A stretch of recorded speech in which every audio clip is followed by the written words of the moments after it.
আয়নাঘর পরিদর্শনে গিয়ে গণমাধ্যমের যে চিত্র ফুটে উঠেছে, আমার এক্ষেত্রে একটা প্রশ্ন রয়েছে।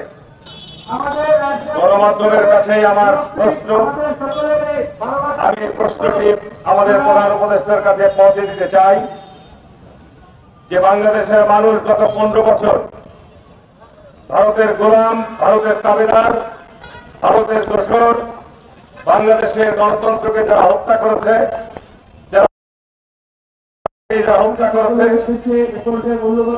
তাদের ক্ষমতাকে প্রলম্বিত করার জন্য এহেন কোন অপকর্ম নাই যারা করে নাই। তার একটি অন্যতম নিদর্শন ছিল আয়নাঘর। সে আয়নাঘর পরিদর্শনে গিয়ে যে চিত্র পেয়েছি সেটা উদ্বিগ্ন। কিন্তু আমার প্রশ্ন, 6 মাস পরে কেন, 6 মাস পরে কেন এই পরিদর্শন, এবং এই পরিদর্শনের সময় কেন গুম পরিবারের সদস্যদেরকে খবর দেওয়া হয় নাই? যারা গত 15 বছর যাবৎ এই গুমের সংস্কৃতির বিরুদ্ধে আন্দোলন করে আসছে, দাবি জানিয়ে আসছে, তাদের স্বজনদের ফিরে পাওয়ার দাবি জানিয়ে আসছে, তারাকে কেন সংবাদ দেওয়া হয় নাই? এই সরকার কি দায়িত্ব নিতে পারবেন যে আজকে 6 মাস পর তারা পরিদর্শনে গিয়েছেন, এই সরকার ক্ষমতা আসার পর এই আয়নাঘরগুলিকে সংস্কার করা করেছে, আয়নাঘরগুলি আলামত কারা নষ্ট করেছে, এর জবাব জাতির কাছে জাতিকে দিতে হবে। এই সরকারকে দিতে হবে, এই সরকারকে দিতে হবে। এই কারণেই সরকার আজকে উইন্ডো খুলেছে, জানালা খুলেছে। তারা বলছে যে সংস্কার কর্মসূচি আমরা হাতে নিয়েছি। আমি উদ্বিগ্ন। আমি যে নির্বাচনী এলাকা থেকে নির্বাচন করি, সেই নির্বাচনী এলাকায়, সেই জেলায় একাধিক মানুষ গুমের শিকার হয়েছে। সেই নির্বাচনী এলাকায় একাধিক মানুষ বিচার বৈধ হত্যাকাণ্ডের শিকার হয়েছে।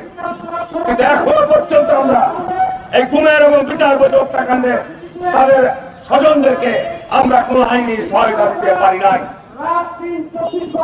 তাহলে সরকার 6 মাসে কি কাজ করেছে? জাতিকে উত্তর দিতে হবে। আমরা কেন বারবার বলছি যে বাংলাদেশে অবিলম্বে নির্বাচন দিতে হবে? আমরা নির্বাচন চাইনি।